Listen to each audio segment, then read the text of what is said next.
The air in the funeral home was thick with the scent of lilies, a sweet, suffocating smell that Michael now feared would forever be associated with life. He stood beside the closed casket, a polished mahogany box that held nothing of his son Nathan. Not his spirit, not his warmth, and as Michael now suspected, maybe not even his body. His grief was a raw, physical ache in his chest, but it was being corroded by something else, something cold and sharp, anger. Michael's gaze kept drifting to the empty seat in the front row, the one reserved for the grieving widow. It wasn't just empty, it was a gaping wound. In the fabric of the day, a silent scream of disrespect. Rebecca was not here. To everyone else, she was the beautiful, heartbroken wife. To Michael, she had always been a predator in designer dresses. He ran his weathered hand along the smooth wood of the casket, feeling the grain beneath his fingertips. At 65, Michael had imagined a different future. Peaceful retirement, years perhaps, grandchildren someday. Margaret would have loved grandchildren. The thought of his late wife brought a different kind of pain. 5 years since cancer took her, and still her absence felt like a phantom limb. She would have seen through Rebecca from the beginning. "Trust your instincts," she used to tell him. "Numbers don't lie, but people do." A colleague from Nathan's software company approached his words, a blur of sympathy that Michael acknowledged with a nod. The man's face, like all the others today, was drawn with genuine sorrow. Nathan had been respected, a brilliant developer who had built his company from nothing, worked 70-hour weeks to make it successful. And where was his wife during those long hours, shopping most likely, spending the fruits of his labor on her endless pursuit of luxury? Michael remembered a dinner just last year at his house. He'd been talking about his career as a certified public accountant, the satisfaction of bringing order to a chaotic world of numbers. Rebecca had laughed, a tinkling sound like breaking glass. She'd placed a perfectly manicured hand on Nathan's arm and said, "Oh, Michael Hull, that sounds so dreadfully boring." Nathan is a creator, a visionary. He doesn't have time for spreadsheets. Nathan had just smiled weakly, letting her speak for him, as she so often did. Michael saw it then, the subtle web she wove around him, isolating him, one casual dismissal at a time. She didn't just want his money. She wanted to own his entire world, and there was no room in it for his old, boring father. Now whispers slithered through the pews behind him, quiet but sharp. "Where is Rebecca?" a woman in a black hat murmured to her husband. "Such a shame. A young woman left all alone." An old friend of the family, a man Michael had known for 30 years, caught his eye and gave a slight, almost imperceptible shake of his head. He knew. He saw it too.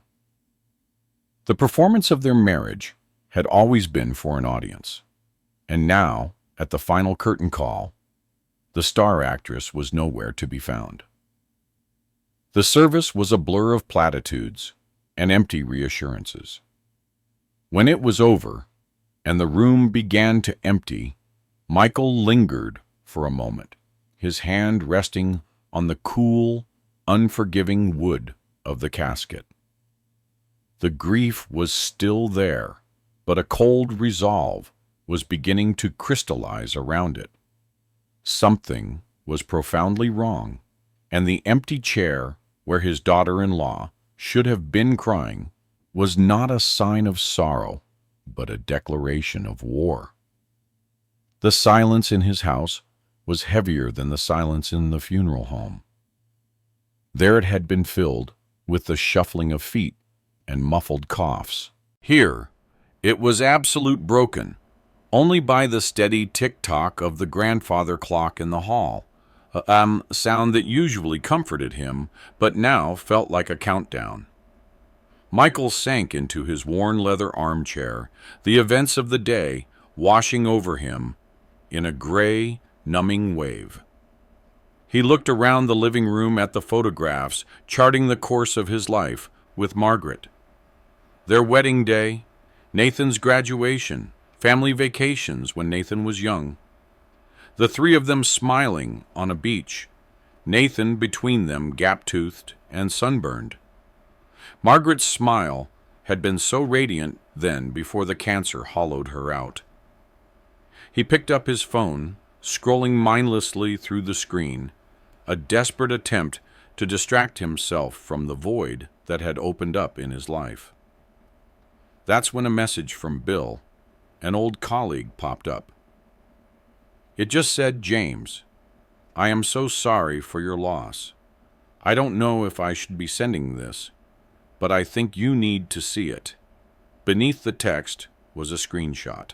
Michael's breath caught in his chest. The image was painfully bright. The water was an aggressive artificial blue.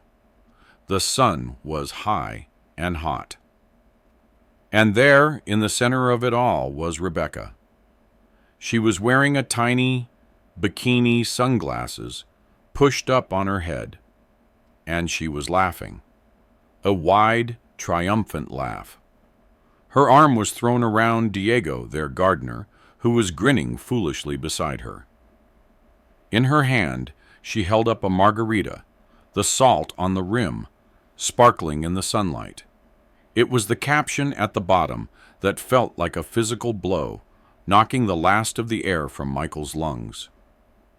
3 little words posted just 2 hours ago, while her husband's friends and family were gathered in mourning. Enjoy life while you can.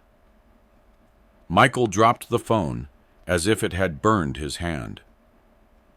It clattered onto the hardwood floor, the sound obscene in the crushing silence. This wasn't grief. This wasn't a young widow finding a moment of escape. This was a celebration, a victory lap. The love he'd seen her perform for his son was a lie, a carefully constructed facade to hide her contempt and greed. The sorrow in his chest was consumed by a white-hot rage that left no room for tears. It was a rage so pure it felt like clarity. And in that silent, rage-filled moment, the house was pierced by a single sharp sound, a ping from his phone lying on the floor. Michael bent down his hand, trembling as he picked it up. The screen was illuminated, a small, bright rectangle in the dimming room. An unknown number. But the message itself was impossible. 6 words that rewrote his reality. "Dad, come to my house now." The drive to Nathan's house was the longest 10 minutes of Michael's life. The familiar streets of his suburban Austin neighborhood, usually a source of quiet pride, now felt alien and menacing. Each manicured lawn and brightly lit window seemed to mock his turmoil, showcasing a normal life that had been ripped away from him only hours before. His mind, the orderly and logical mind of a retired CPA, was a maelstrom of impossible theories. Was it a cruel prankster, a hacker who had gotten his son's old number, or was his grief so profound that he was finally truly losing his grip on reality? He gripped the steering wheel, his knuckles white, the leather cool and smooth against his skin. He focused on that feeling, the one solid thing in a world that had dissolved into chaos. Every street light he passed was a blur of hazy gold. each one illuminating the frantic questions swirling in his head. What if this was Rebecca, trying to lure him somewhere? Was she capable of that level of cruelty? After seeing that beach photo, he believed she was capable of anything. He pulled into the driveway, parking behind Rebecca's white SUV, a car he'd helped them buy. The house was dark, save for a single soft light glowing from the kitchen window at the back. It looked like a beacon in the oppressive darkness. For a moment, Michael just sat there, the engine ticking as it cooled. He thought about the text message again. "Dad, come to my house now." It was so direct, so unlike the rambling emoji-filled texts Nathan usually sent. It was a command, an urgent summons. Taking a deep, shuddering breath, he got out of the car. The key felt heavy in his hand. It was the spare key Nathan had given him years ago. "Just in case, Dad," he'd said. Michael had never had to use it. The trust it represented felt sacred now, a connection that Rebecca, with all her machinations, could never sever. The lock clicked open with a sound that seemed to echo in the silent street. Michael pushed the door open and stepped inside. The air was still and cool. He could smell the faint, cloying scent of Rebecca's expensive perfume lingering in the entryway. The house was immaculate, as always, a designer living room that looked more like a magazine spread than a place where people actually lived. Gray couches with perfectly placed pillows, a glass coffee table free of any clutter. It was Rebecca's domain, a sterile monument to her impeccable taste, and Michael now realized her cold, empty heart. He walked slowly, cautiously, his footsteps muffled by the thick rug. His heart was a frantic drum against his ribs. "Nathan," he called out, his voice a hoarse whisper. And there he was. He was sitting at the massive granite island in the kitchen, staring down at a glass of water, his silhouette framed by the soft light above. He looked up as Michael entered. He was alive. He was whole. He looked tired, lines of stress etched around his eyes that Michael had never seen before. But he was undeniably, miraculously alive. The strength drained from Michael's legs, and he had to grab the back of a dining chair to steady himself. All the impossible theories, all the frantic fear, it all evaporated, replaced by a wave of relief so powerful it almost brought him to his knees. Nathan stood up. "Hi, Dad," his voice rough with emotion. They met in the middle of the room, and Michael pulled him into an embrace, holding his son with a desperation that erased years of unspoken distance. He could feel the solid warmth of him, the steady beat of his heart. He was real. When they finally pulled apart, Michael looked at him, his mind still struggling to catch up. "The funeral, Nathan," he stammered. "The casket. Everyone thinks you're gone." Nathan nodded, his expression hardening. "I know, Dad. Sit down. I have to tell you everything." And so he did. The story spilled out of him, a torrent of betrayal and calculated cruelty. It started a few weeks ago. His car, a brand new Tesla, had been stolen from the parking garage of his office building. He filed a police report, frustrated but not overly concerned. The next evening, while working late at a coffee shop, he saw a news alert on his phone. A fiery crash on the highway. A single fatality. The driver burned beyond recognition. The car was his. The preliminary identification, based on the wallet found in the glove compartment, was him. His first instinct was to call Rebecca, to tell her he was okay, to stop the horrible mistake before it went any further. But she didn't answer. He called again and again. Nothing. It was then, a cold knot of dread tightening in his stomach, that he got a notification from their joint bank account. A wire transfer. $180,000. Moved to an account he didn't recognize. He checked his email and found another alert. A credit card, one he rarely used, had just been used to book a first-class flight to Cancun for one person, Rebecca. That's when he knew the mistake wasn't just a mistake anymore. It was an opportunity for her. He decided to wait to watch. He stayed at a hotel under a false name and saw the news reports escalate. He watched as Rebecca, the grieving widow, gave a tearful statement to the press.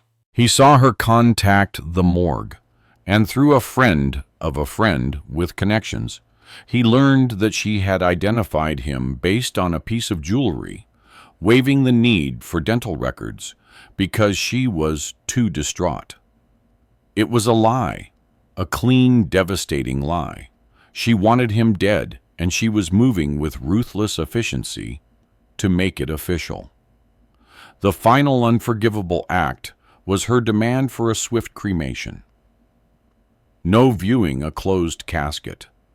She was literally and figuratively burning the evidence. She was erasing him not just from her life, but from existence, all to get her hands on his money and the life insurance policy he never knew she had taken out. As he spoke, the last of Michael's grief was burned away by the cold fire of his words. This was no longer just a story of betrayal. It was the blueprint of a crime. Michael let out a breath he didn't realize he had been holding, the air, leaving his lungs in a ragged sigh. The initial, overwhelming wave of relief at seeing his son alive began to recede, leaving behind the sharp, jagged edges of 100 questions. He looked at Nathan, truly looked at him, seeing the exhaustion that went bone deep, the anger simmering in his eyes. "Why, Nathan?" he asked, his voice barely a whisper. "Why? Let me go through that. The funeral. I thought I had lost you. I thought I had lost everything." Nathan had the decency to look away, shame clouding his features for a moment. "I know, Dad. I am so sorry for that. I can't imagine what that felt like. But when it happened, when I saw the news, I had to make a choice, and I had to do it alone, just for a little while. I had to see." He guided Michael to a chair at the kitchen table, the same one where Michael had seen him do his homework as a boy, and sat across from him. "It started about a month ago." He began, his voice low and steady now, as if he were reciting a series of painful facts he had memorized. "I was putting together the funds for a new angel investment, a startup I really believed in. When I went to transfer the capital from our main investment account, the balance was off. It was short by a lot." He explained how he initially dismissed it, thinking it was a clerical error, a market fluctuation he'd missed, but the numbers didn't add up. As a software developer, he was used to finding patterns, to following digital trails. So he started digging. "I stayed up all night, Dad, right here in my office. I ran a full diagnostic on our accounts, our network, and I found it. A hidden subroutine In our financial software, it was elegant, almost untraceable.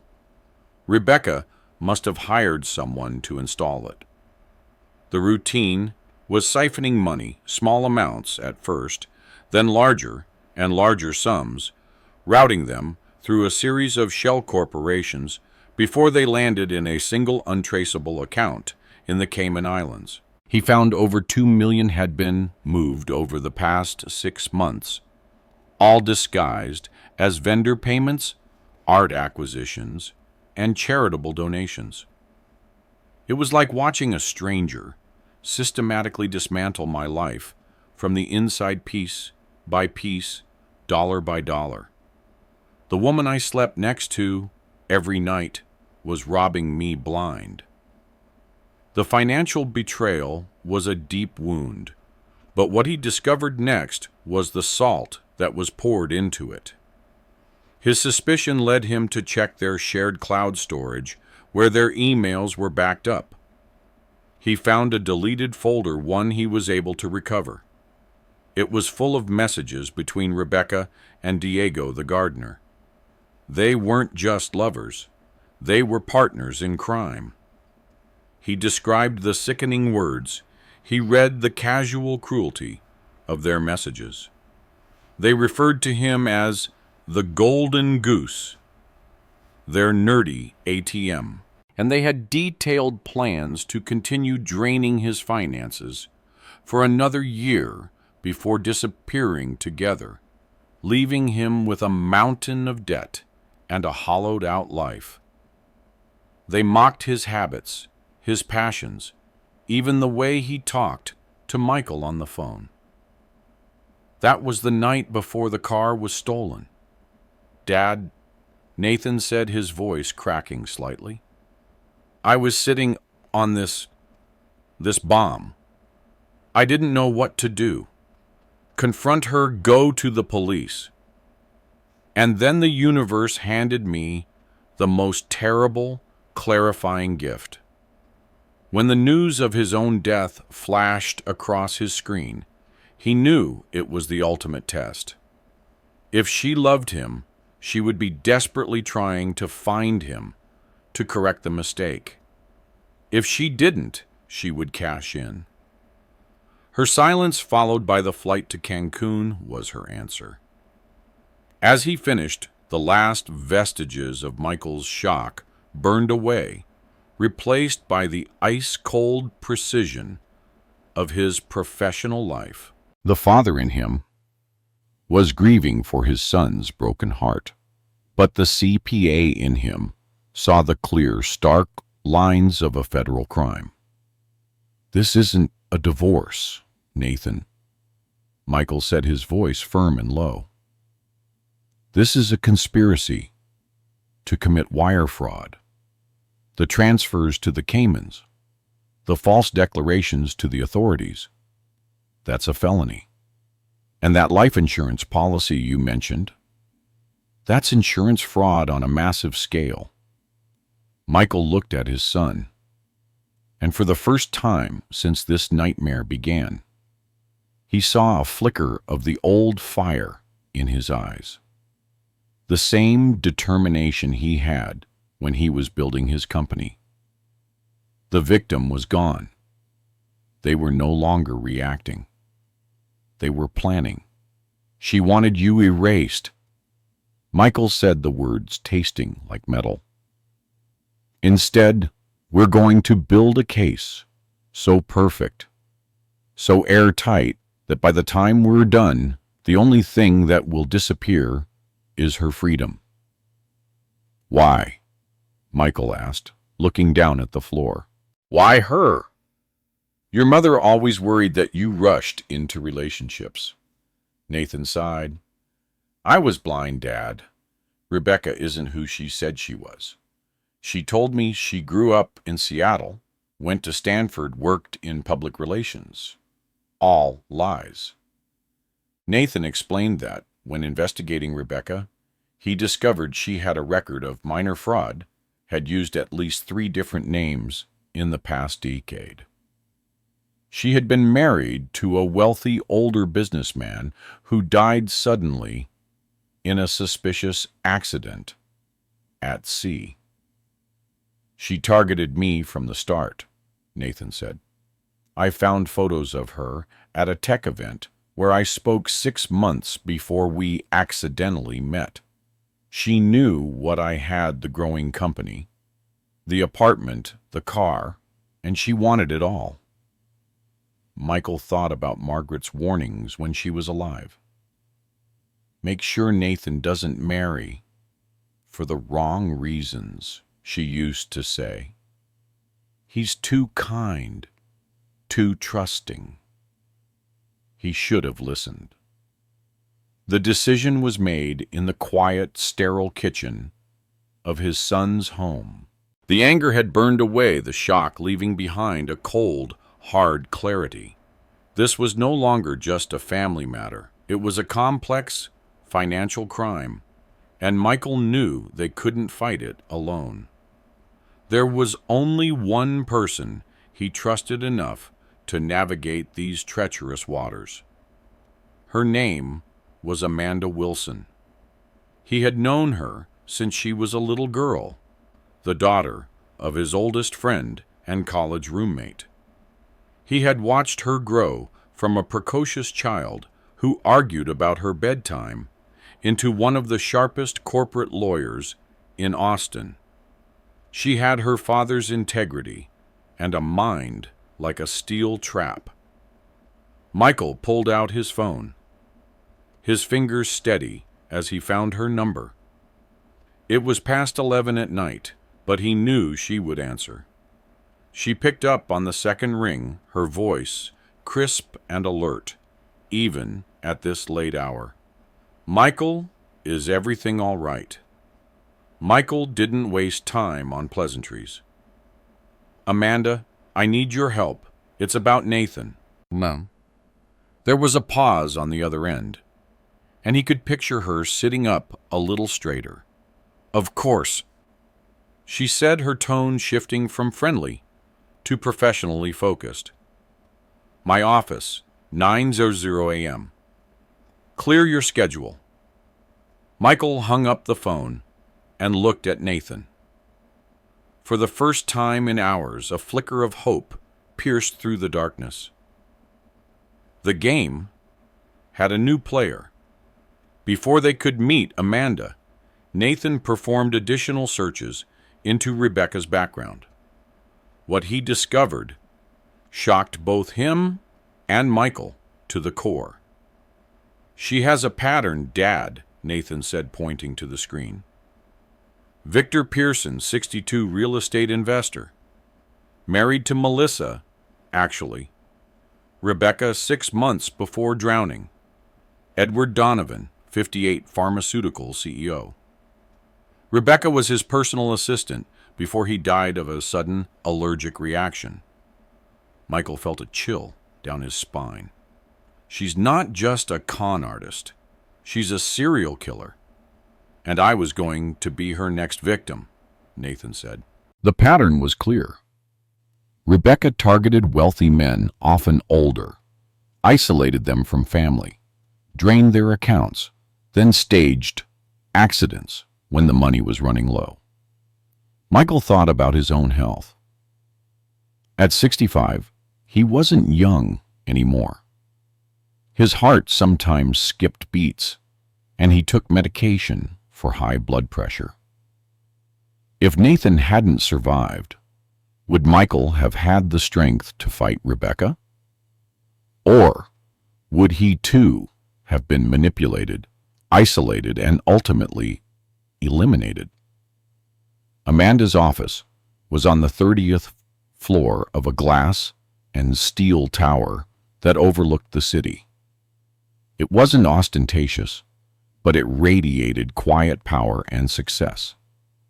The walls were lined with books, not just for decoration, but the well-worn volumes of a mind constantly at work. She greeted them at the door, herself shaking Michael's hand firmly and giving Nathan a compassionate but steady look. She was exactly as Michael remembered her, with intelligent eyes that seemed to see everything, and an aura of calm competence that immediately set them at ease. "Michael Nathan," she said, gesturing towards the leather chairs in front of her large oak desk. "Tell me everything. Start from the very beginning." And so they did. They spent the next hour laying out the whole sordid story. Michael took the lead on the financial details, the CPA in him emerging with a vengeance. He detailed the accounts, the timeline of the transfers, the exact amount, $250,000 that had been funneled to the Cayman Islands. Nathan, his voice sometimes trembling, with a mixture of rage and sorrow, recounted the more personal betrayals. He told her about the emails, the mocking names they called him, their plan to abandon him. He described Rebecca's chillingly efficient performance as the grieving widow, her rush to cremate her lies to the authorities. He also shared their latest discovery about Rebecca's potential involvement in the deaths of other men. Throughout it all, Amanda listened. She didn't interrupt, didn't offer condolences. She just listened, her gaze fixed on them, her pen making sharp, precise notes on a yellow legal pad. The silence in the room when they finished was heavy with unspoken questions. Amanda leaned back in her chair, her fingers steepled under her chin. She looked from Michael to Nathan, and then back again. Finally, she spoke, her voice devoid of emotion, but filled with a steely certainty that was more comforting than any words of sympathy. "What your wife has done, Nathan," she said, her eyes locking onto his, "is not just grounds for a very messy divorce. It is a series of calculated, premeditated felonies." She turned a page on her notepad. "The money transfers constitute felony wire fraud. Lying to the medical examiner and the police to confirm a false death is perjury and obstruction of justice. And this life insurance policy," she let out a low whistle, "that $5 million policy, taken out just a month before the accident, that is attempted insurance fraud on a federal level.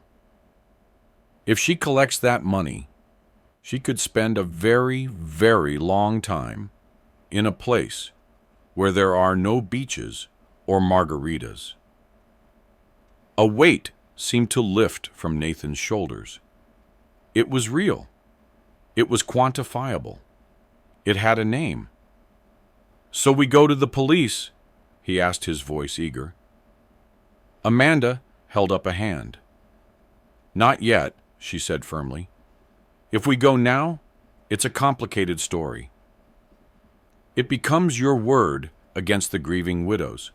She'll claim she was confused, distraught, that she made a terrible mistake. Her lawyers will paint you as a cruel husband trying to frame her. We can't give her that opening." She leaned forward, and a flicker of something dangerous and brilliant lit up her eyes. "Instead, we are going to build a cage for her bar by ironclad bar. We are going to give her all the rope she needs to hang herself." The plan she laid out was as simple as it was ruthless. Nathan would continue to be dead to the world. Amanda would officially step in as the executor of Nathan's will, a document she would conveniently find and file with the court. She would be the one to communicate with Rebecca from now on, guiding her through the process of claiming her inheritance. Every form Rebecca signed, every claim she filed for the life insurance, every lie she told would be one more piece of evidence. We will let her walk right into the trap, believing she's collecting her prize. Amanda concluded, her voice a low, determined hum. We will document her greed every step of the way. And when she sits in this office, pen in hand, ready to sign the final document that she thinks will make her rich, we will have her, and she will have nowhere left to run. With Nathan's and Michael's agreement, Amanda planned to approach Diego, the gardener, and Rebecca's accomplice. Nathan wanted to be there to confront the man who had conspired with his wife, but Amanda was firm. His presence would be an emotional complication. This required cold, surgical precision. However, Michael insisted on attending. He would not be an active participant, but a silent witness. He needed to look the man in the eye who had laughed with his son's wife while he was at his son's funeral. They didn't summon Diego to Amanda's office. That was their territory, a place that would put him on guard. Instead, Amanda's firm rented a sterile, anonymous meeting room in a nondescript office building downtown. It was a room designed for nothing and everything, with a long, polished table, uncomfortable chairs, and a picture of water that was already sweating in the cool air. Michael sat at the table next to Amanda, a silent, gray-haired specter in a suit. They were a tableau of quiet authority. They waited. Diego arrived exactly on time, a detail that told Michael he wasn't taking this seriously. He thought it was a formality, a quick meeting with the estate lawyer about his final paycheck. He was dressed in a shirt that was a little too tight, a little too shiny, and he wore a cologne that announced his arrival before he did. He strolled in with a confident swagger, a smile plastered on his face. "Amanda Wilson," he asked, extending a hand. Amanda shook it briefly, her own hand cool and firm. "Mr. Ramirez, thank you for coming. This is Michael Nathan's father." Diego's smile faltered for a fraction of a second as he looked at Michael. Michael met his gaze and held it, his expression a flat, unreadable mask. He wanted him to feel the weight of his presence, the silent judgment of the father, whose son he had so carelessly betrayed.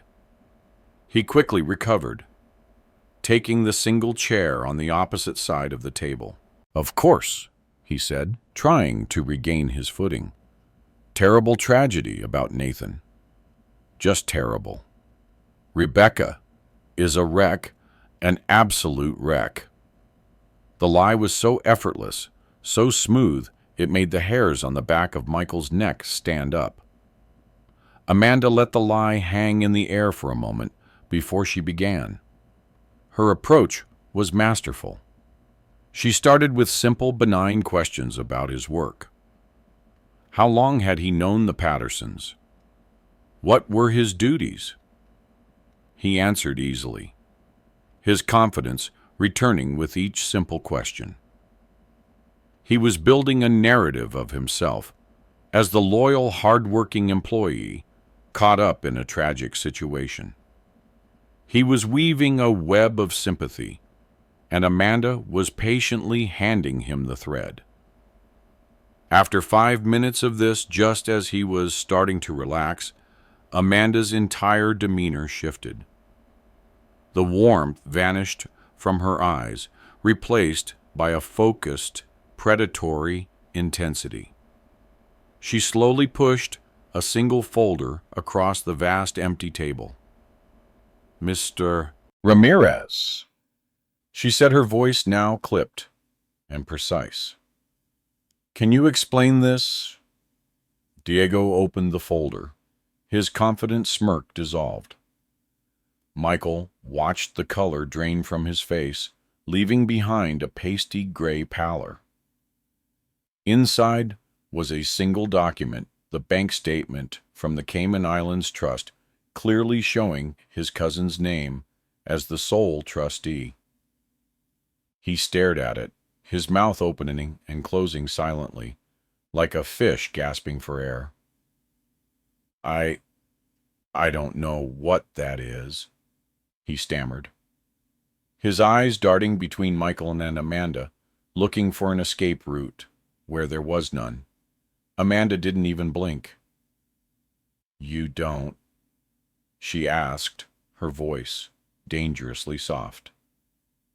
She slid a second, thicker folder across the table. Perhaps this will refresh your memory. This folder contained the printed transcripts of his emails with Rebecca. Amanda leaned forward, her eyes locked on his. She read one of his own lines aloud, her voice dripping with contempt. Don't worry about the nerdy ATM. The golden goose is almost ready to lay his final egg. That was the moment he broke. The carefully constructed facade of the loyal employee shattered, revealing the terrified, greedy little man underneath. A single bead of sweat traced a path down his temple. He started to blubber a torrent of denials and pathetic excuses. She made me do it. It was all her idea. I went along with it. I loved her. Amanda let him flail for a moment before cutting him off.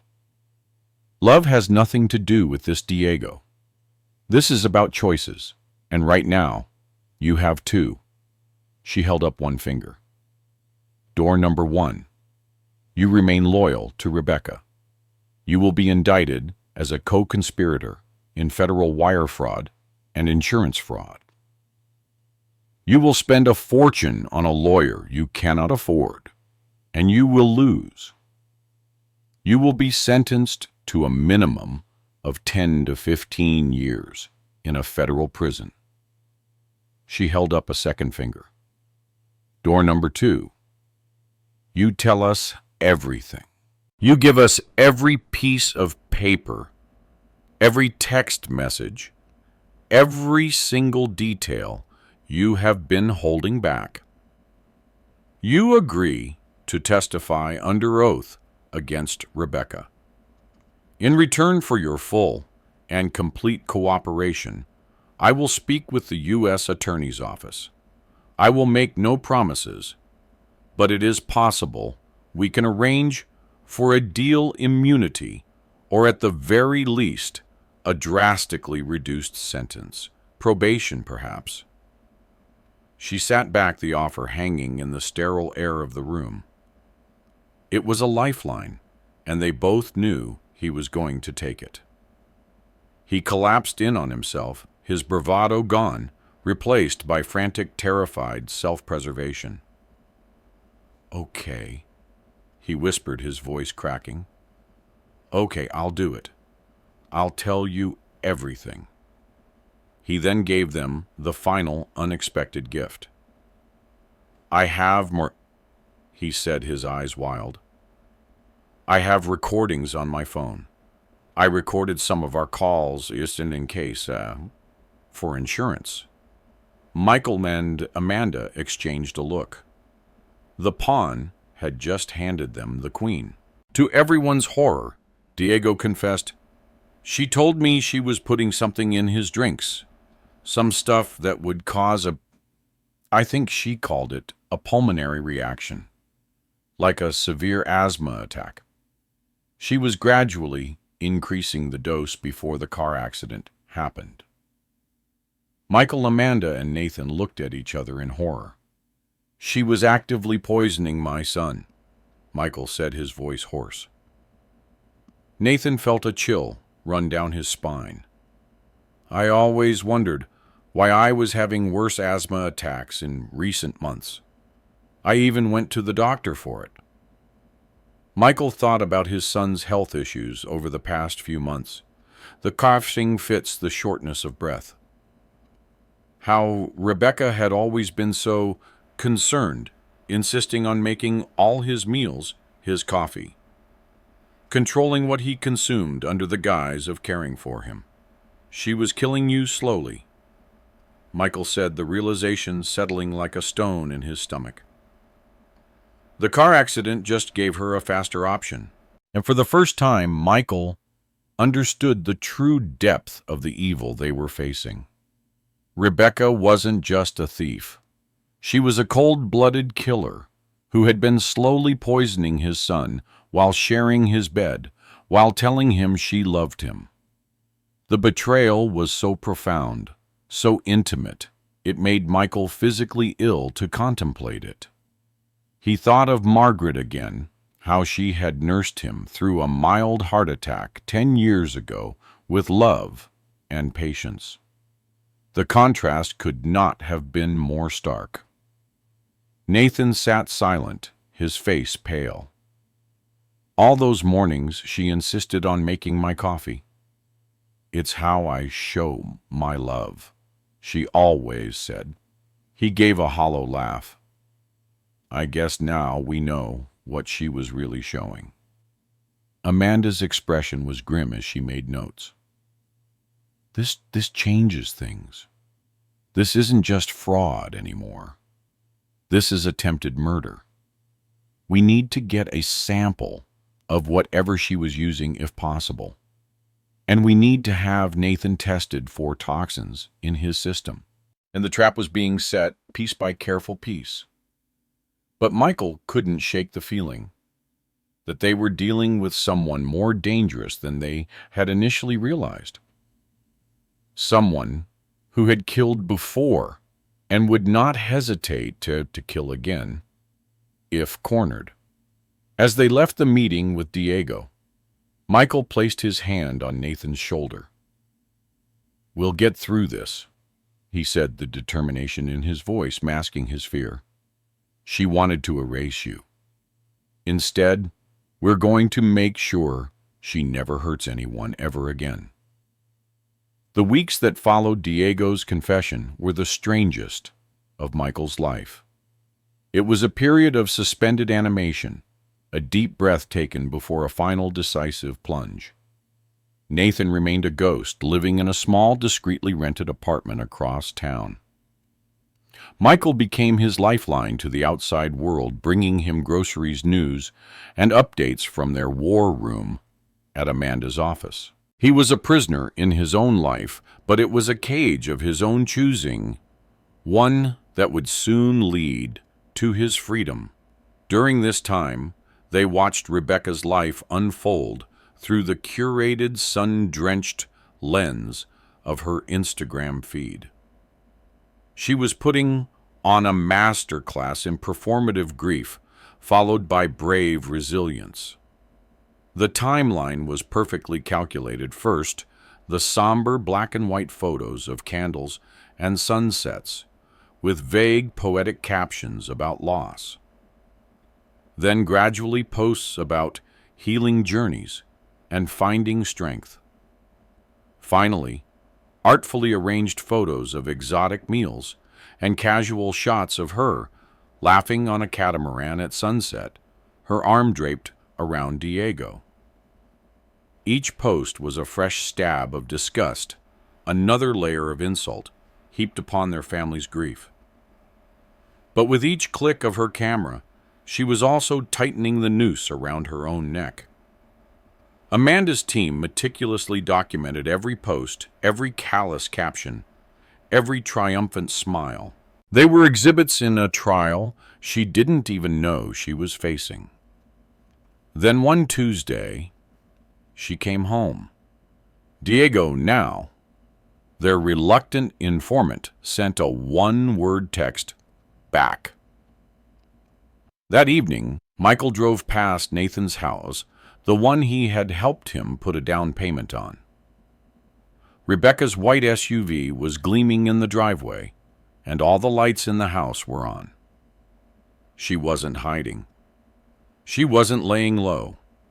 She was occupying the space like a conquering queen, returning to her castle, utterly confident in her victory. She believed the game was over, that she had won.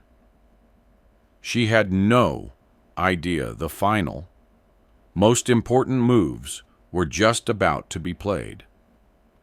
The side of that house, once a symbol of his son's success, now felt like a crime scene. But seeing it also steeled Michael's resolve. The waiting was almost over. The trap was set. All they needed was for the prey to take the final step. Michael received an unexpected call the following morning. Special Agent Romero of the FBI wanted to meet. They arranged to convene at a nondescript coffee shop downtown, far from both Amanda's office and Nathan's hiding place. Romero was a compact man with watchful eyes that missed nothing. The kind of man who would remember what you were wearing the first time he met you 5 years ago. "Thank you for meeting me, Mr. Patterson." He settled into the booth across from Michael.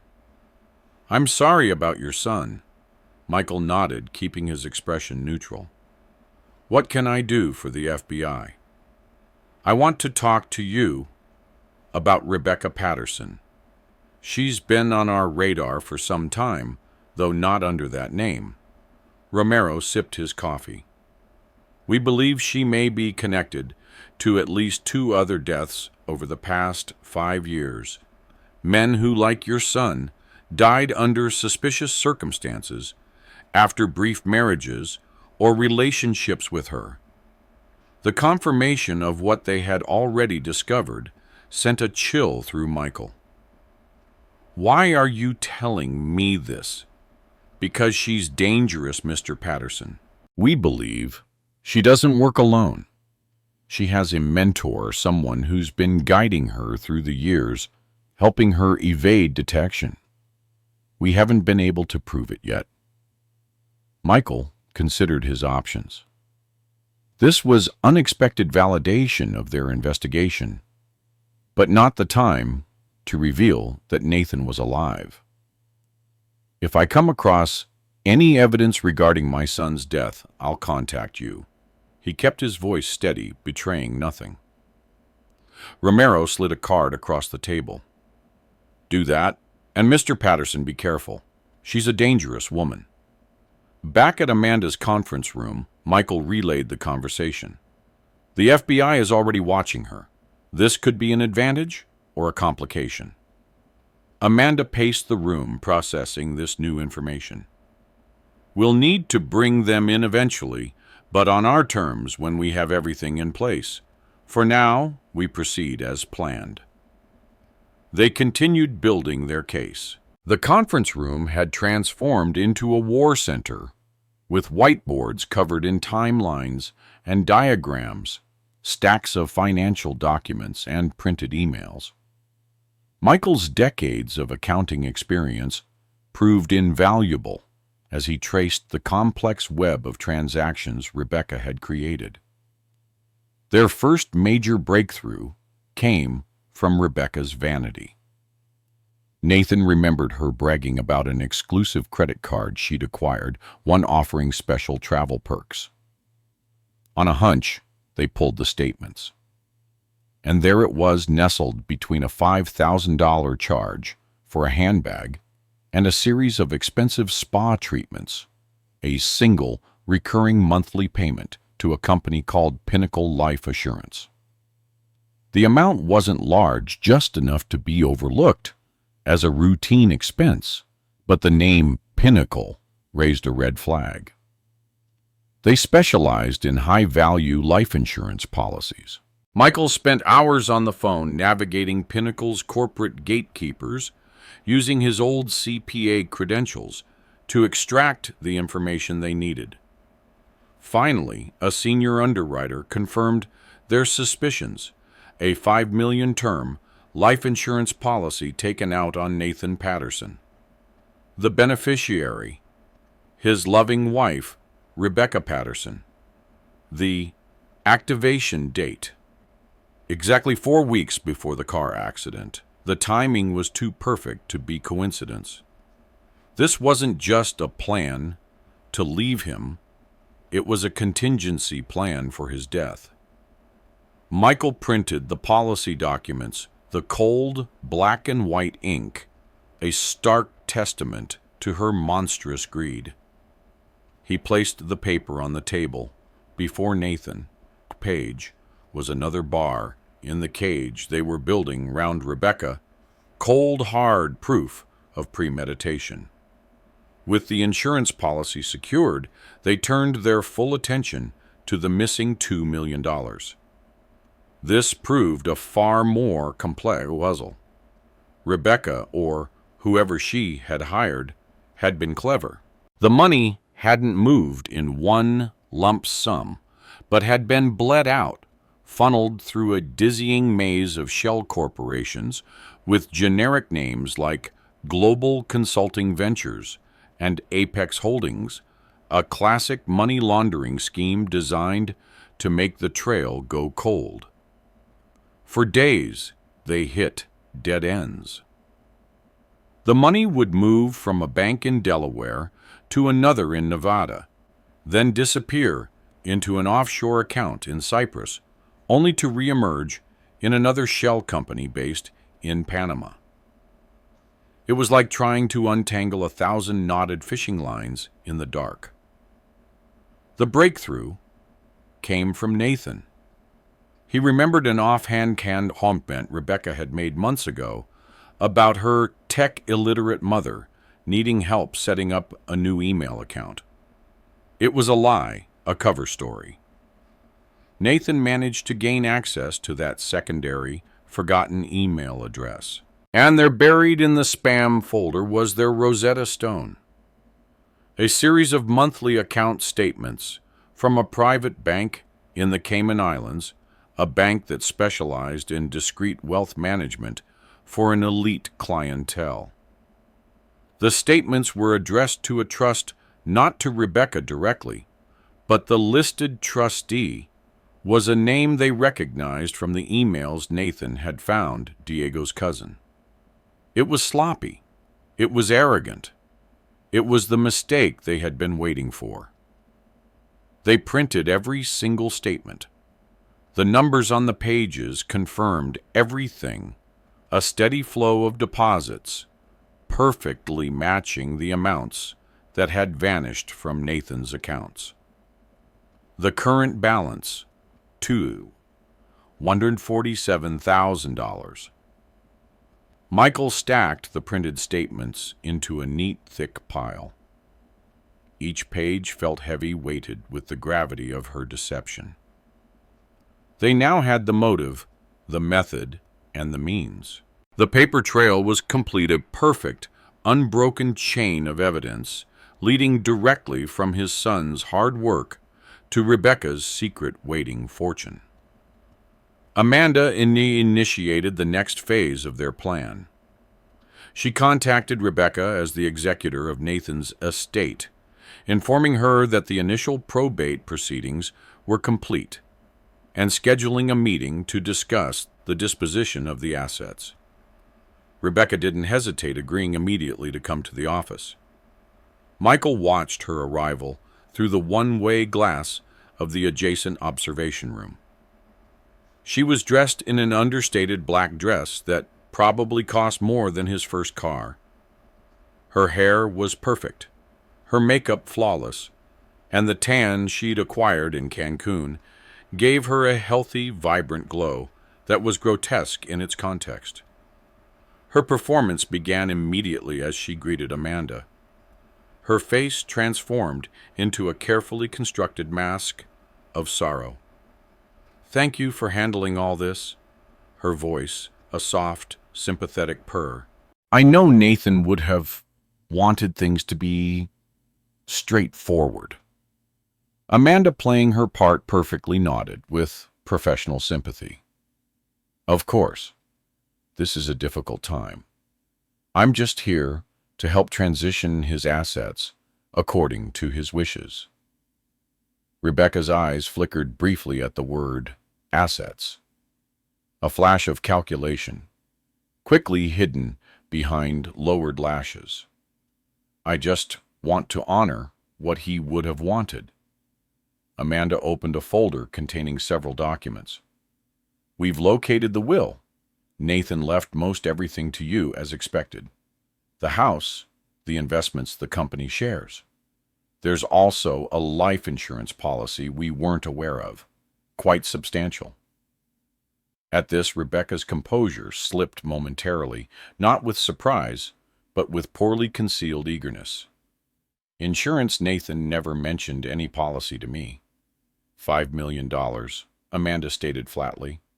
It appears to have been taken out relatively recently. You're the sole beneficiary. Rebecca's hand trembled slightly as she reached for the document. I had no idea. The paperwork will take some time.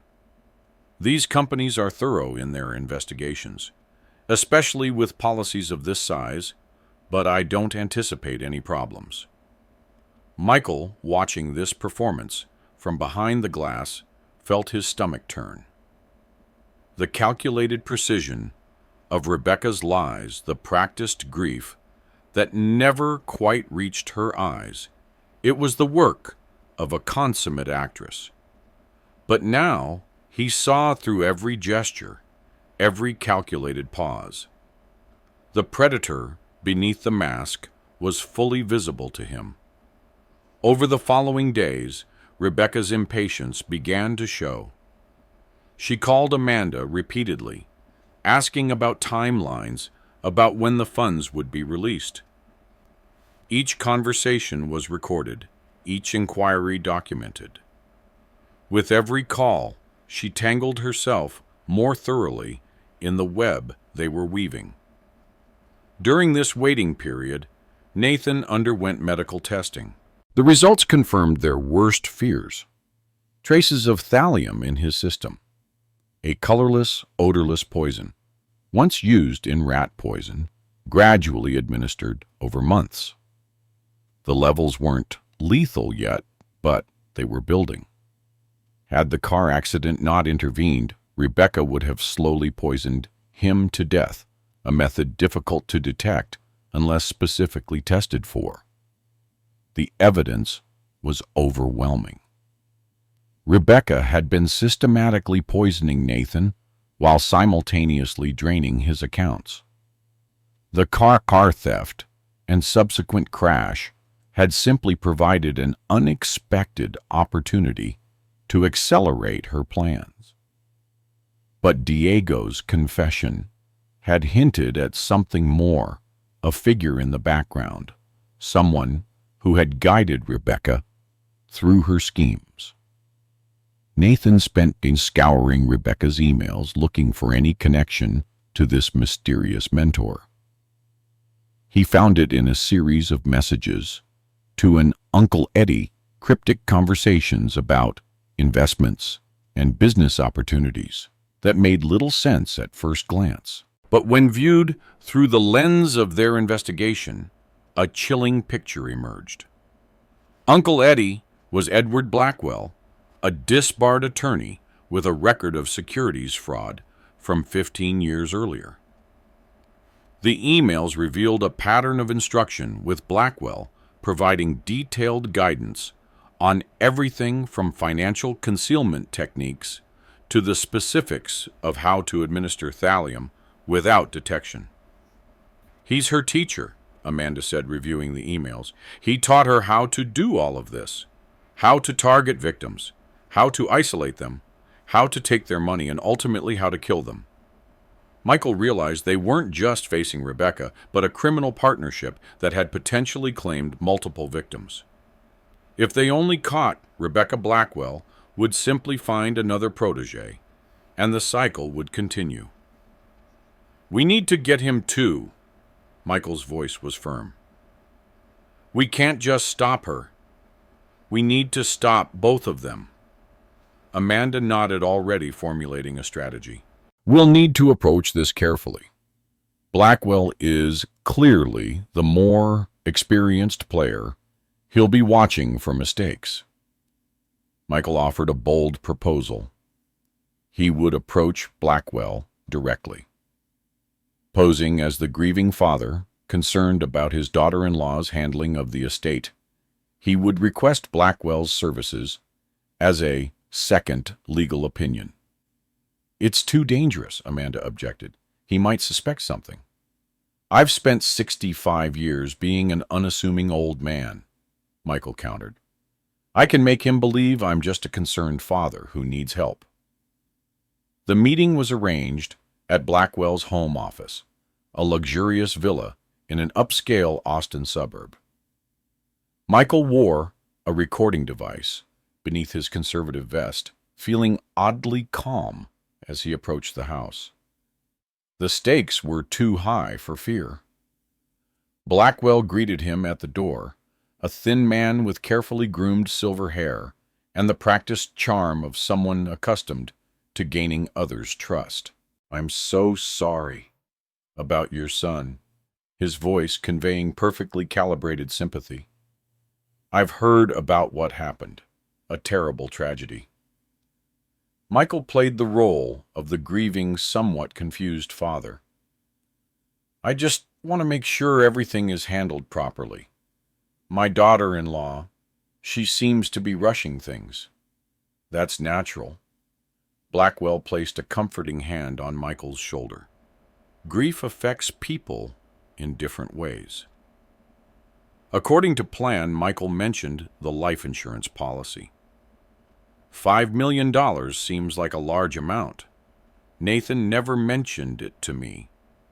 Blackwell smiled indulgently. Young people rarely think about such things. Perhaps his wife encouraged prudence. Perhaps, Michael said, feeling his blood boil as he looked into the eyes of this man, the architect, who had helped design his son's murder. Do you have experience with situations like this, Mr. Blackwell? My daughter-in-law seems quite familiar with you. A dangerous glint flashed in Blackwell's eyes, disappearing as quickly as it came. I've helped many clients through difficult times. Rebecca may have been referred by an acquaintance. As Michael left, he knew Blackwell suspected something. But it was too late. The conversation had been recorded, and he'd managed to collect Blackwell's fingerprints on a coffee cup to match against the unknown prints on the life insurance documents. The pressure on Michael was beginning to take its toll. One evening, after leaving Amanda's office, he felt a sharp pain in his chest and difficulty breathing. He pulled his car to the roadside, fumbling for his phone. Nathan found him there and rushed him to the hospital. The diagnosis, a mild heart attack. The doctor warned him to reduce stress. You need to rest, Dad. Nathan's face creased with worry. You can't continue like this. No, Michael replied from his hospital bed. I'm not giving up on you, not ever. Your mother never gave up on me, even in her final days. This is what parents do. We fight for our children, whatever the personal cost. Michael's determination moved Nathan, but it also worried him. If his father pushed himself too far, the price could be his life. The next morning, against medical advice, Michael checked himself out of the hospital. He had a plan to finalize. Amanda, Michael, and Nathan gathered at her office to orchestrate the endgame. They had accumulated overwhelming evidence: the life insurance policy, the illegal transfers, Diego's recordings, and the medical proof of poisoning. Now, they needed to catch Rebecca red-handed. She's nearly completed the paperwork for the $5 million insurance payout, Amanda explained. Now is the time for the final strike. The plan was elegantly simple. Rebecca would be invited to Amanda's office to sign the final documents, releasing all assets, nearly $8 million total, including the life insurance. As she was signing, Nathan would appear, along with Agent Romero of the FBI. I want to see her face When she sees my son walk in, Michael stated flatly, I wanted to watch her mask shatter. But one obstacle remained Edward Blackwell. They needed to ensure he was also caught, or he would either help Rebecca escape justice or continue the scheme with another victim. We need concrete evidence of their connection, Amanda said, something stronger than emails. The solution came unexpectedly. Diego, continuing to cooperate, revealed that Rebecca had given him a key to a storage unit to retrieve some items while she was in Cancun. The unit contained several boxes of documents, including handwritten notes from Blackwell detailing the poisoning schedule for Nathan financial transfer instructions, and most damning of all similar plans for previous victims. Amanda immediately contacted Agent Romero, sharing enough information to secure his cooperation without revealing that Nathan was alive. Romero obtained warrants for both Rebecca and Blackwell. The final pieces were in place. Rebecca was scheduled to come to Amanda's office the following afternoon to sign the documents that would release the estate's assets to her. Nathan would remain hidden until the perfect moment. FBI agents would be stationed in adjacent rooms ready to make the arrests. The night before, Michael couldn't sleep. He sat in his living room, looking at photographs of Margaret. Tomorrow we finish this, he whispered to her image. Tomorrow our son gets his life back. Morning came with a crystalline clarity. Michael felt strangely calm, as though operating outside himself. He arrived early at Amanda's office, where they made their final preparations. On Amanda's desk lay a thin leather portfolio containing the documents Rebecca believed would make her a multimillionaire. Next to it sat an expensive fountain pen, an instrument of justice disguised as a tool of commerce. Through the floor-to-ceiling windows, Austin bustled with life, oblivious to the quiet, momentous drama about to unfold on the 30th floor. Agent Romero arrived with 2 other agents, reviewing the plan one final time.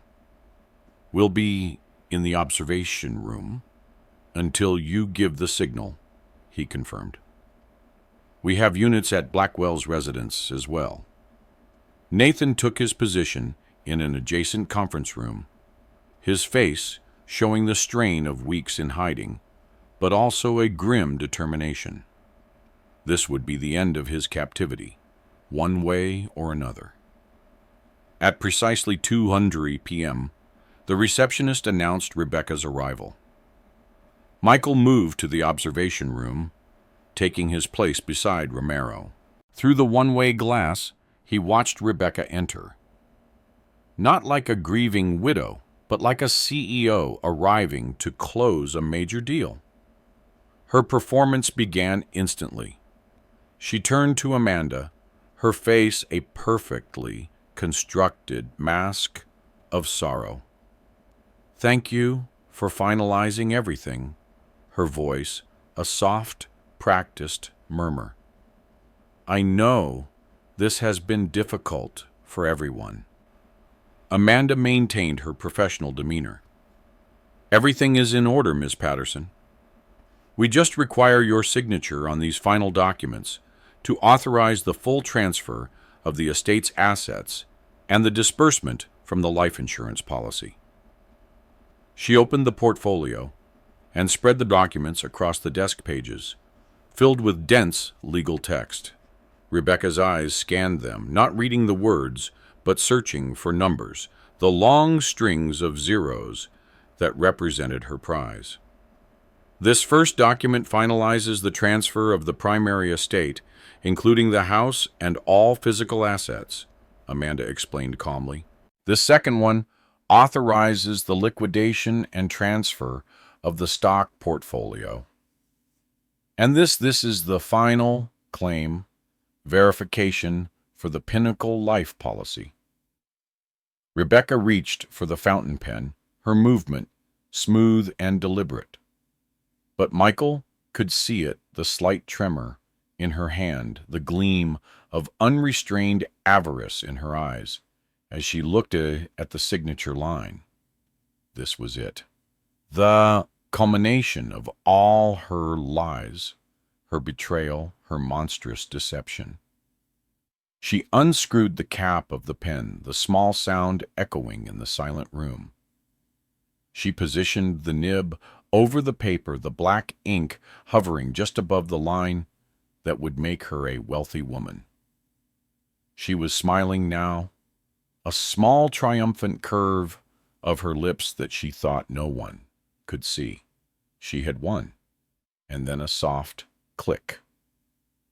The sound of the conference room door latch disengaging. It swung open silently, and Nathan walked in. He wasn't a specter. He wasn't a ghost. He was solid, real, dressed in a simple pair of jeans and a dark sweater. He looked directly at Rebecca, his hands in his pockets, his expression not of anger, but of a deep, weary disappointment. Time itself seemed to stop. The pen dropped from Rebecca's fingers, clattering onto the polished table, and leaving a small black splatter of ink on the pristine document. Michael watched her face, and it was like watching a beautiful porcelain mask crack and shatter in slow motion. The first emotion was simple, stunned confusion. Then her eyes widened in dawning, horrified disbelief. Her mind, so quick and cunning, was struggling to process an impossible reality. The color drained from her face, her carefully applied tan suddenly looking like a layer of yellowed varnish on a corpse. Her mouth opened, but no sound came out. A choked, gurgling noise caught in her throat. She was looking at a dead man. Nathan took a slow step into the room, his gaze never leaving hers. "Hello, Rebecca." His voice quiet, almost conversational, yet it cut through the silence like a shard of ice. "Surprised to see me?" She finally found her voice, a ragged, terrified whisper. "Nathan, but you can't. I thought they told me you were—" She couldn't finish the sentence. The lie was too big, too heavy, to be spoken in the presence of the living truth. Her eyes darted around the room from Nathan to Amanda, a trapped animal searching for an escape that didn't exist. Amanda leaned forward, her voice as cold and hard as a judge's gavel. "We thought he should be present when you attempted to sign away his entire life's work and collect $5 million on his death." As she spoke, the door opened again. Agent Romero stepped inside, followed by the two uniformed agents. They didn't move forward, but stood by the door, a silent, immovable wall of consequence. Rebecca's panicked gaze fell upon them, and a whimper escaped her lips. The last of her composure crumbled. Amanda calmly reached for a thick stack of folders that had been sitting on the credenza. She placed the first one on the table. "Exhibit A," she announced, her voice resonating with absolute authority. "The complete unredacted transaction records of your illegal wire transfers to the offshore account registered to your accomplice's cousin in the Cayman Islands, totaling $247,000. She placed a second folder on top of the first. "Exhibit B, a sworn and notarized affidavit from your accomplice, Diego Ramirez, detailing your conspiracy from its inception." A sob broke from Rebecca's throat. Amanda continued, relentless. "Exhibit C, audio recordings provided by Mr. Ramirez of your phone calls in which you refer to your husband as the Golden Goose and laugh about his impending financial ruin." Amanda paused, letting the weight of the words settle. She then picked up the insurance policy from the table. And finally, Exhibit D, the fraudulent life insurance policy you were seconds away from claiming. Your greed was sloppy, Rebecca. She looked directly at Rebecca, her eyes devoid of any pity. Lying to the Austin Police Department is a state crime, but filing a fraudulent claim for a multi-million-dollar life insurance policy, an act which crosses state lines and involves federally regulated institutions, that is a federal offense. Agent Romero finally stepped forward. He moved with a calm deliberation that was more terrifying than any aggression. Rebecca Patterson, his voice calm and official. You are under arrest for conspiracy to commit wire fraud, insurance fraud, and attempted murder. The final beautiful, terrible sound was the sharp metallic click of the handcuffs as they closed around her wrists. Michael watched them lead her away, her mask of sophistication completely shattered, revealing the small, desperate, and pathetic truth of who she had always been. The game was over. She had lost. There was no shouting, no final desperate plea. Rebecca was utterly broken. The fight had gone out of her the moment she saw Nathan replaced by the stark, cold reality of her own monumental foolishness. Michael watched as the officers led her from the room. Her expensive dress seemed to hang off her a hollow costume. The confident, predatory woman who had walked in an hour before was gone, and in her place was a diminished, pathetic figure, stripped of her power and her lies.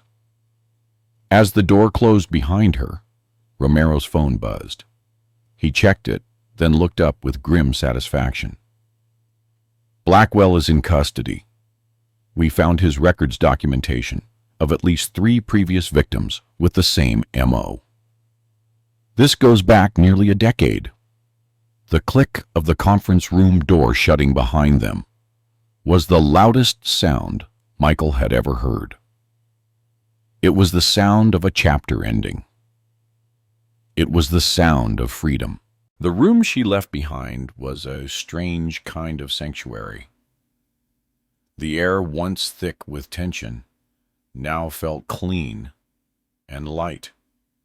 Michael looked at the papers scattered on the table, the signed confessions and sworn statements that had become her undoing. The pen she had dropped lay next to the ink-spattered document, a silent monument to her failed conquest.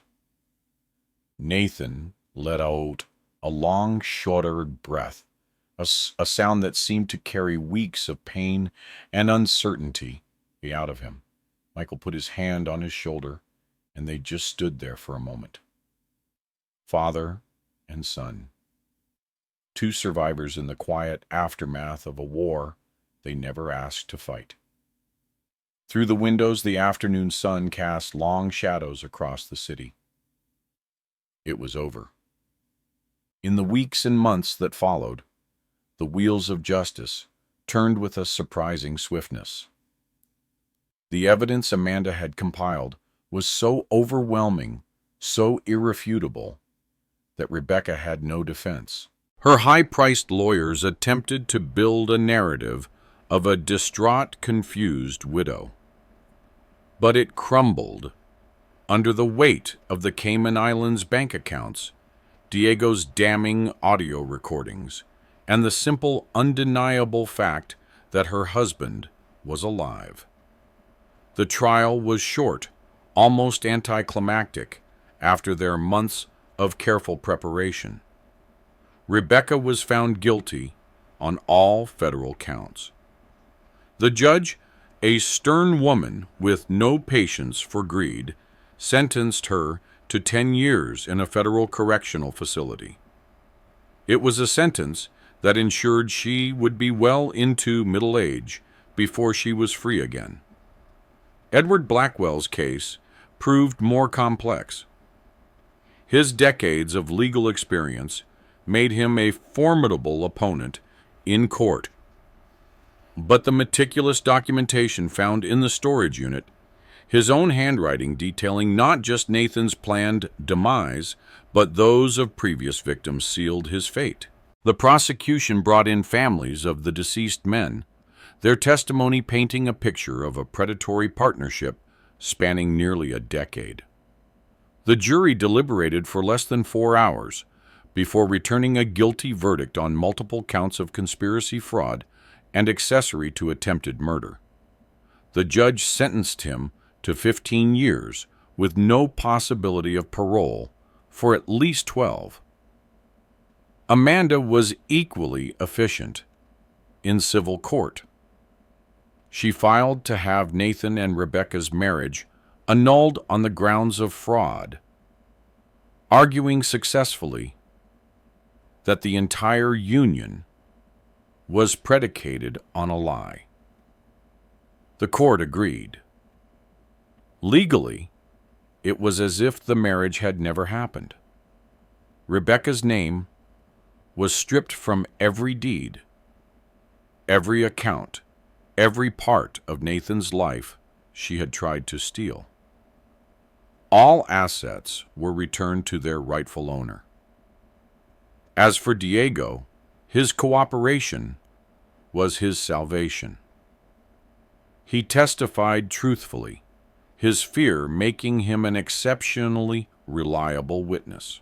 He received 2 years of probation and a hefty fine, a slap on the wrist, that would follow him for the rest of his life. Justice Michael learned isn't always a clean sweep.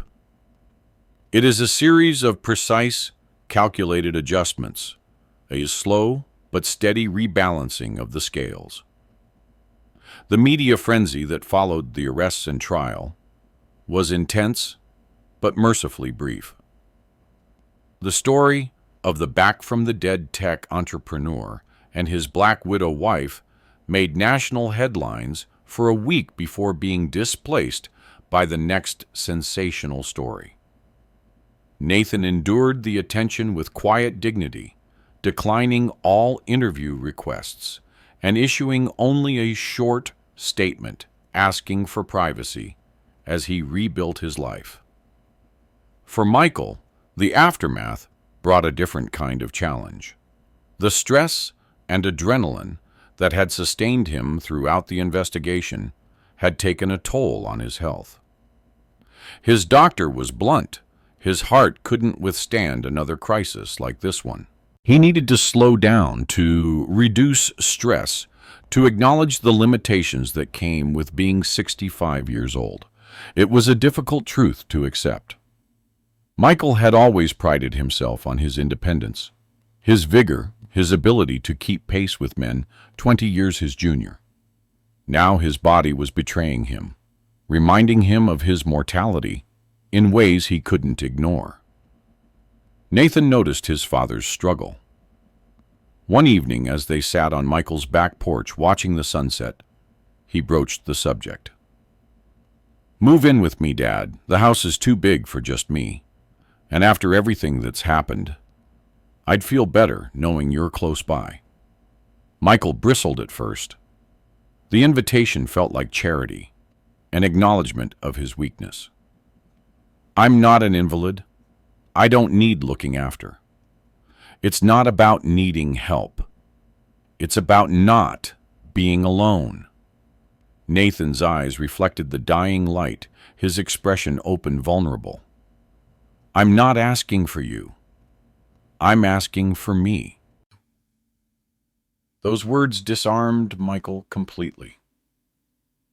After all they'd been through, the idea that his son might need him still, not for protection or justice, but for simple companionship, touched something deep within him. Well, when you put it that way, how can I refuse? The decision to move in together marked the beginning of a new chapter for both men. The house, now cleansed of Rebecca's presence, redecorated and rearranged, became a sanctuary. They established new routines, carved out spaces for themselves, and learned to share a home as two adults with mutual respect and affection. For Nathan, the process of rebuilding his life extended beyond the home. His company had floundered during his death and subsequent resurrection with clients and investors alike, spooked by the bizarre circumstances. He faced the daunting task of restoring confidence, of proving that both he and his business were stable and trustworthy. It was Michael who provided the solution. Drawing on his decades of financial experience, he helped Nathan restructure the company, bringing in a new CFO with impeccable credentials and implementing transparent accounting practices that reassured nervous investors. Together, they transformed a potential business disaster into an opportunity for renewal and growth. As winter gave way to spring, a new normal began to emerge. The raw, jagged edges of trauma started to soften. They could go days without mentioning Rebecca or the trial. They found themselves laughing again, making plans that extended beyond the immediate future. But healing is rarely a linear process. There were still nights when Nathan woke gasping for breath, convinced he could taste poison in his mouth. There were moments when Michael would see a flash of blonde hair in a crowd and feel his heart race with primal anger. Recovery came in fits and starts, 2 steps forward and 1 step back, but it came nonetheless. One particularly difficult evening, after a nightmare, had left Nathan shaken and sleepless. They sat in the kitchen at 3 a.m., nursing cups of tea. The worst part, Nathan confessed, staring into his mug, isn't that she tried to kill me. It's that I never saw it coming. I shared my bed, my home, my life, with someone who was plotting my death, and I never had a clue. How do I ever trust my own judgment again? Michael considered the question carefully. He thought about Margaret, about their 40 years together, about the foundation of honesty and respect that had sustained them through good times and bad. The problem isn't your judgment, son. The problem is that you were looking for the wrong things.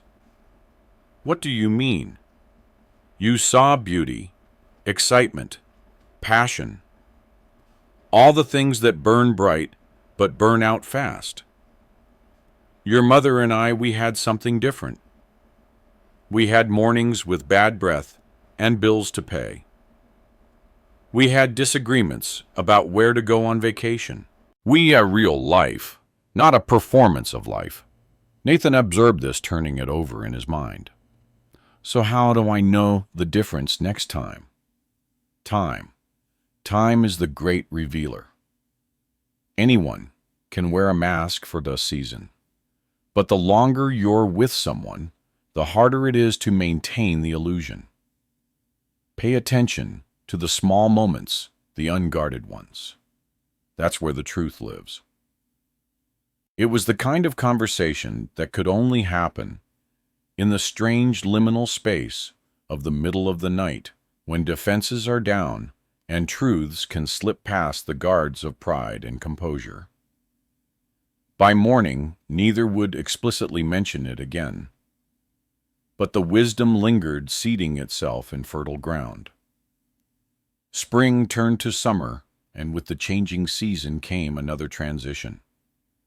Nathan had been corresponding with a technology firm in Colorado that was interested in acquiring his company. The offer was generous, the terms favorable, and after much thought he decided to accept. "It means relocating to Denver," he explained to Michael over dinner one night. "New company, new city, new start. I think I need that." Michael felt a conflicting surge of emotions: pride in his son's resilience, happiness for his fresh beginning, and a selfish sadness at the thought of being left behind. "Of course, you need to go where your future is." "That's just it, Dad. I want you to come with me." Nathan pushed a folder across the table printouts of houses in Denver, all single-story, all with 2 master suites, all carefully selected to accommodate both their needs. "We can find a place that works for both of us. Start over together." The invitation caught Michael off guard. He had assumed their living arrangement was temporary, a bridge to help Nathan through the aftermath of trauma. The idea that his son might want him as a permanent part of his new life hadn't occurred to him. "You don't need your old man cramping your style in a new city. You should be free to build whatever life you want. This is the life I want." Nathan's voice was firm, certain.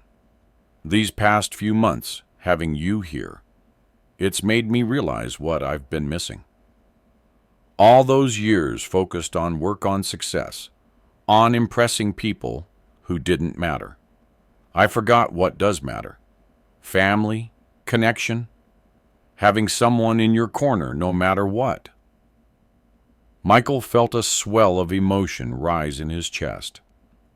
He thought of Margaret again, of how she would have loved to see this moment, their son, growing not just in success, but in wisdom, in understanding what truly made a life worth living.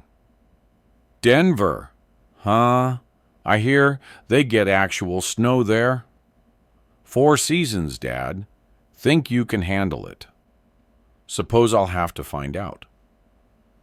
The decision to move together marked a profound shift in their relationship. They were no longer just father and son bound by obligation and blood. They were partners in a shared future, each bringing their own strengths to the table, each choosing the other's company freely. The summer became a flurry of preparation: selling Michael's house, finalizing the business acquisition, researching neighborhoods in Denver. They approached the tasks with the same methodical precision they had once applied to building a case against Rebecca, but this time with hope rather than vengeance as their driving force. By August, they had found their new home, a modern ranch-style house in a quiet Denver suburb with mountain views and enough space for each to have privacy when needed and togetherness when desired. They scheduled the move for early September, giving them time to settle in before the Colorado winter. As the moving date approached, Michael found himself drawn to the cemetery where Margaret was buried. He hadn't visited as often as he should have in recent years, the pain of loss still too acute even after 5 years. But now, standing before her simple headstone, he felt a different kind of connection to her memory. "We're leaving Maggie," his voice soft in the summer afternoon. "Nathan and I, we're starting fresh in Denver. I wish you could see him. Now he's become the man we always hoped he'd be, despite everything. Strong, resilient, kind." A gentle breeze rustled the leaves of a nearby oak, and for just a moment Michael felt her presence, as real and warm as if she were standing beside him. "I know you'd tell me to stop looking back and start looking forward. That's what I'm trying to do, but I'll carry you with me always." He placed a small stone on top of the headstone, an old tradition his grandmother had taught him, a way of saying, "I was here, I remember." Then he turned and walked back to his car, his steps lighter than when he had arrived. The night before the move, Nathan insisted they go out for dinner, a proper send-off to Austin. They chose a small Italian place. They both loved a family-owned restaurant where the pasta was handmade and the wine list unpretentious. Over plates of carbonara and glasses of Chianti, they reminisced about the past and speculated about the future. To new beginnings, Nathan raised his glass in a toast. Michael clinked his own against it, and to endings that make them possible. As they drove home, passing familiar landmarks for the last time, Michael felt a curious blend of nostalgia and anticipation. This city had been his home for 40 years. It held the ghosts of his past. Margaret's laugh echoing in their old house, Nathan's childhood baseball games, thousands of ordinary days that had seemed unremarkable at the time, but now glowed with the patina of memory. Yet he found himself eager for what lay ahead. At 65, when many of his contemporaries were settling into the fixed routines of retirement, he was embarking on an adventure. There was something profoundly liberating in that thought. The moving truck arrived early the next morning. They supervised the loading of their possessions, each box and piece of furniture representing a fragment of their lives. By mid-afternoon, the house stood empty, their belongings en route to Colorado, and all that remained was to lock the door one final time. Nathan paused on the front step, looking back at the house that had witnessed both the darkest chapter of his life and the beginning of his recovery. Strange to think, I'll probably never set foot in there again. Michael understood the complexity of emotions behind those words. This house had been both prison and sanctuary, the site of betrayal and the starting point of healing. Some places you carry with you, no matter how far you go. The important thing is that you get to choose which ones. They drove away without looking back, taking turns at the wheel as they made the 16-hour journey north. They crossed state lines, watched landscapes transform from the flat expanses of Texas to the rolling hills of Oklahoma to the dramatic rise of the Rockies. They talked sometimes comfortable silences, stretching between conversations. They stopped at roadside diners and anonymous motels, two travelers united by blood and experience and choice. On the evening of the second day, they crested a hill and saw Denver spread out before them, a grid of lights nestled at the foot of the mountains. The setting sun cast the city in a golden glow that seemed almost too perfect to be real, like something from a movie, rather than their actual destination. "Home," Nathan said softly, the word both question and answer. The moving truck had arrived ahead of them.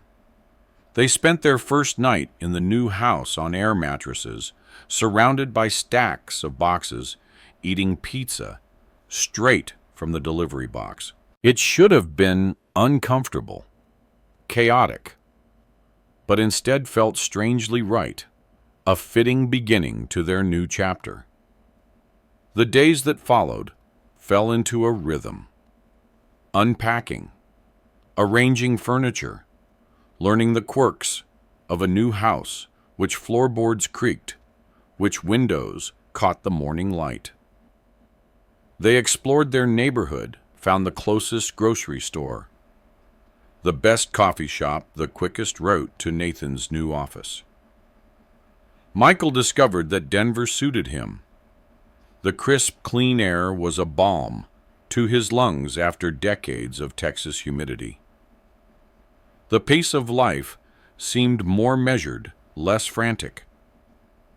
He found himself sleeping better, waking refreshed, the chronic tension in his shoulders beginning to ease. Nathan threw himself into his new role at the technology firm. The acquisition had placed him in charge of a division developing software for renewable energy systems work that engaged his intellect and aligned with his values. He came home energized rather than drained, eager to share his ideas and challenges. As autumn painted the trees in brilliant hues of red and gold, they settled into a comfortable routine. Michael took charge of the household, finding unexpected satisfaction in creating a well-ordered, welcoming home.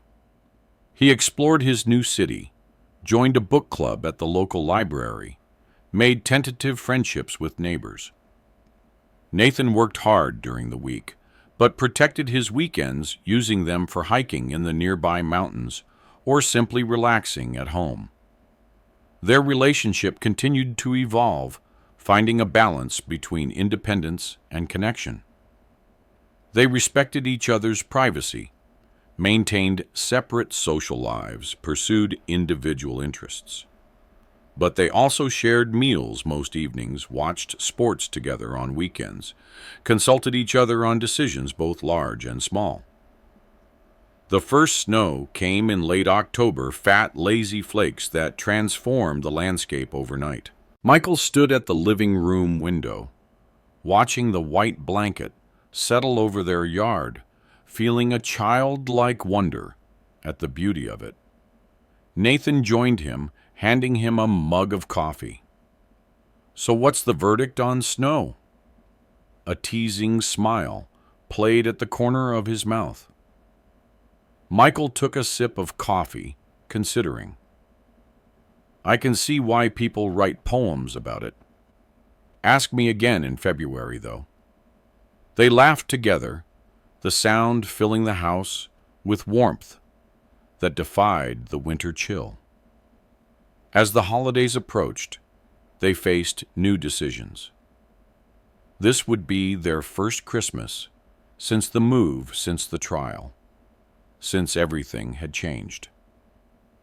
Should they attempt to recreate traditions from the past? Create entirely new ones? The question hovered between them, unspoken but present. It was Nathan who finally addressed it head-on. "What if we went somewhere completely different this year? Not here, not Austin. Maybe a cabin in the mountains, just the two of us." The suggestion was inspired. A neutral setting, unmarked by memories, both good and painful. A place where they could acknowledge the season without being haunted by the ghosts of holidays past. "I think your mother would approve." Michael nodded. Something new, something ours. They found a small rustic cabin near Breckenridge, remote enough to feel private, but not so isolated as to be impractical. They booked it for the week between Christmas and New Year's, planning to bring simple food, good books, and no agenda beyond rest and reflection. The cabin exceeded their expectations.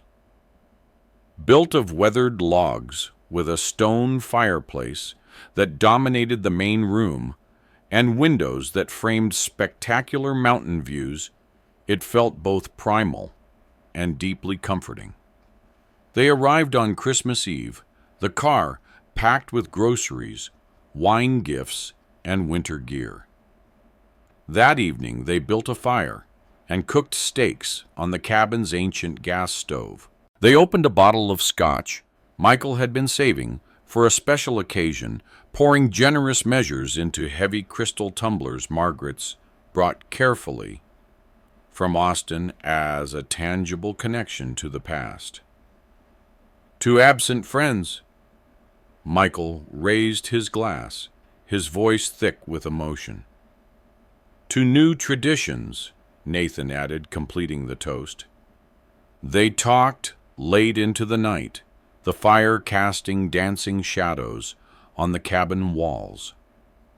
Not about Rebecca, or the trial, or the darkness of the past year, but about everything else, memories of Nathan's childhood stories, about Margaret that Michael had never shared, dreams for the future, reflections on the present.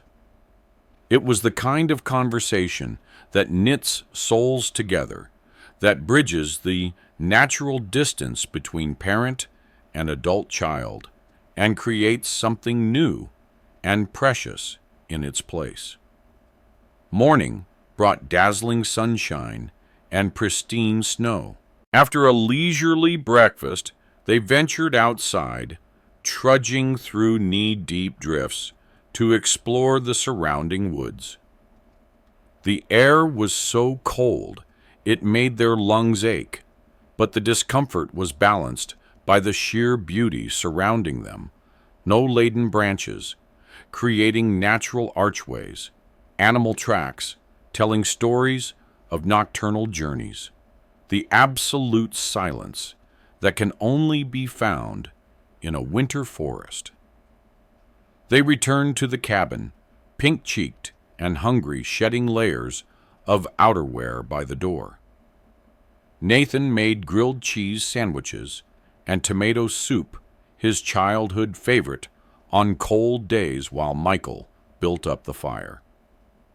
They ate at the rough-hewn table, watching as the early winter darkness descended outside. After lunch, they exchanged gifts. Nothing extravagant, they had agreed on that, but each item thoughtfully chosen. Michael gave Nathan a vintage compass that had belonged to his grandfather, a symbol of finding direction in uncertain times. Nathan gave his father a leather-bound journal with a note inside. For the next chapter, the remainder of the week unfolded in a similar fashion. Long walks in the snow. Quiet reading by the fire. Cooking simple meals together. Chess games that stretched for hours, accompanied by friendly trash talk and frequent laughter. Conversations that meandered through topics serious and trivial. They watched the year end and a new one begin. From the cabin's front porch, bundled against the cold, toasting the midnight hour with champagne that frosted their breath in the mountain air. On their final morning, as they packed the car for the return to Denver, Nathan paused, looking back at the cabin. We should do this again next year. I'd like that, Michael agreed, feeling a sense of rightness settle in his chest. They were building something here, not replacing what had been lost, but creating something new and valuable in its own right.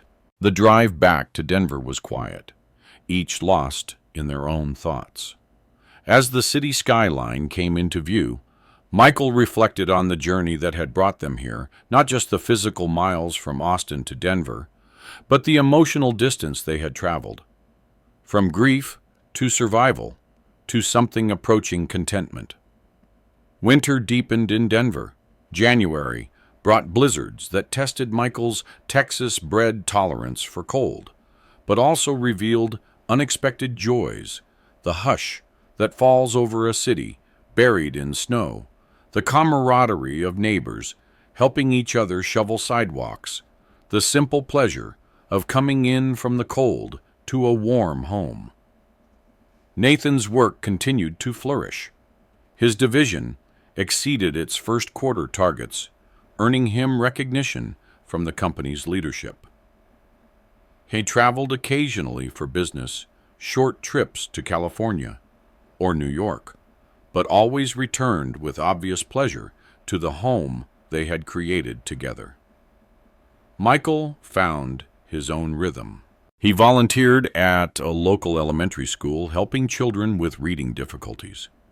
He joined a senior hiking group that explored gentle trails even in winter.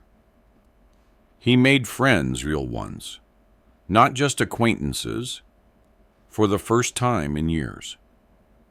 To his surprise, he discovered he enjoyed the social aspects of this new phase of life, the freedom to connect with people based on shared interests rather than professional obligations. One evening in late February, as a fresh snow fell outside, they sat in the living room, Michael reading, Nathan working on his laptop. A comfortable silence filled the space between them, the kind that only exists between people who are truly at ease in each other's presence. Nathan closed his laptop, his expression thoughtful. "I've been thinking about dating again." Michael lowered his book, giving his son his full attention. This was the first time Nathan had mentioned any interest in romance since the divorce. That sounds like a healthy step forward. Does it? Uncertainty clouded Nathan's features. Sometimes I wonder if I'll ever be able to trust someone enough to let them in completely. Michael considered his response carefully. This wasn't about offering platitudes or easy reassurances. This was about honoring his son's genuine concern with equally genuine wisdom. Trust isn't an all-or-nothing proposition, you know. It's built brick by brick over time. You don't have to decide today whether you'll trust someone forever. You just have to decide if you trust them enough for the next step, whatever that might be. Nathan absorbed this nodding slowly. That actually helps. Takes some of the pressure off. Besides, Michael added with a wry smile, you've got a pretty good built-in fraud detection system now. Between your experience and my suspicious nature, I'd say you're well equipped to spot red flags. That drew a laugh from Nathan, breaking the tension of the moment. True, and this time I promise to listen, if you have concerns. That's all I can ask. Michael returned to his book, but his mind lingered on the conversation. It represented something significant, not just Nathan's readiness to consider opening his heart again, but his willingness to acknowledge his vulnerability to seek counsel, to approach relationships with both hope and caution. As winter reluctantly yielded to spring, their life in Denver continued to take root and flourish. The trauma that had brought them together didn't disappear. It had shaped them too profoundly for that, but it receded into the background, becoming part of their shared history rather than the defining feature of their present. On a warm Saturday in April, they drove up into the mountains for a day hike. The trail wound through stands of aspen, just beginning to leaf out past streams swollen with snowmelt to a scenic overlook that offered panoramic views of the Continental Divide. They sat on sun-warmed rocks, sharing a thermos of coffee and sandwiches packed that morning. Below them, the landscape stretched out in a breathtaking tapestry of greens and blues and whites, a vista that made human concerns seem simultaneously significant and infinitesimal. I never thanked you properly. Nathan broke the contemplative silence. For everything you did, for believing in me, for fighting for me, for being willing to risk everything to make things right. Michael felt a tightness in his chest that had nothing to do with the altitude. You don't need to thank me. You'd have done the same for me. I would, but that doesn't make what you did any less extraordinary. Nathan's gaze was steady earnest. You taught me what it means to truly love someone. Not the flashy, dramatic kind of love that burns out quickly.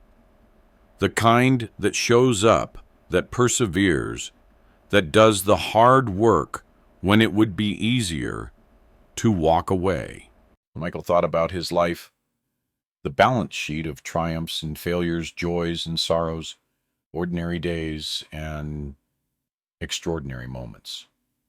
He thought about Margaret and the love they had shared, strong enough to withstand the tests of time and trouble. He thought about Nathan not just as his son, but as the man he had become, someone he would choose as a friend, even without the ties of blood. You know, for most of my life, I believed that strength was about endurance, how much you could bear without breaking. Michael said, his gaze taking in the vast landscape before them. But I was wrong.